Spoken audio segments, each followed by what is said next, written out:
মানুষকে প্রতিশোধ নেওয়ার থেকে এখন দেশ গঠনের প্রতি আমাদের নজর দিতে হবে। প্রতিশোধ নেওয়ার সময় এটা না।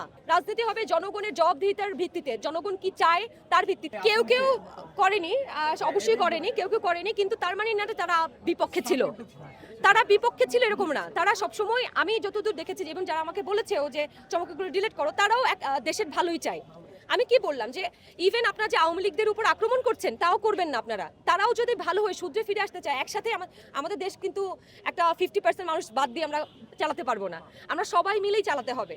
হ্যাঁ, এবং আমার পেজ যারা ফলো করেন তারা তো দেখবেনই আমি প্রথম থেকে কিছু কথা বলে আসছি এবং এখনো বলে আসতেছি।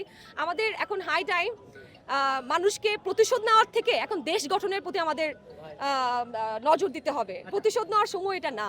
অরাজনৈতিক থাকা যেটা বলছেন, অরাজনৈতিক না, আপনার রাজনৈতিক কথা বলতে হবে। আপনি দেশের জনগণ অনেকেই যারা দায় সেরে গেছেন, যারা অনেকেই বলছেন যে আমি শুনেছি যে আমি অভিনয় নিয়েই থাকতে পছন্দ করি, আমি রাজনীতি নিয়ে কথা বলবো না। No, you can't say that.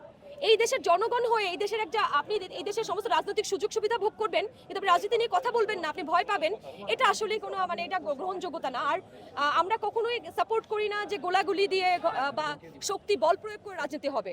রাজনীতি হবে জনগণের জবাবদিহিতার ভিত্তিতে, জনগণ কি চায় তার ভিত্তিতে। ইভেন এখনো যে অন্তর্বর্তীকালীন সরকার গঠন হয়েছে সেখানেও যদি আমরা যদি আগের সরকারের সাথে তাদের সম্পৃক্ততা পাই, আমি এটা ধিক্কার জানাই, আমার মনে হয় তাহলে সেটাও অপসারণ করতে হবে। এবং সরকারের বিভিন্ন উচ্চপদস্থ জায়গায় আমাদের বিগত সরকারের লোকজন আছে, আমি চাই তারা প্রত্যেকে তাদের পদত্যাগ করা উচিত, তাদের প্রত্যেককে, যারা যারা আগের সরকারের সাথে ইনভলভমেন্ট ছিল। কারণ তারা যদি তাদের সহাবস্থানে বহাল থাকে তাহলে আমরা নতুন করে রিফর্ম বা রিবিল্ড করার যেটা বলছিলাম নতুন বাংলাদেশকে, সেটা করা সম্ভব হবে না।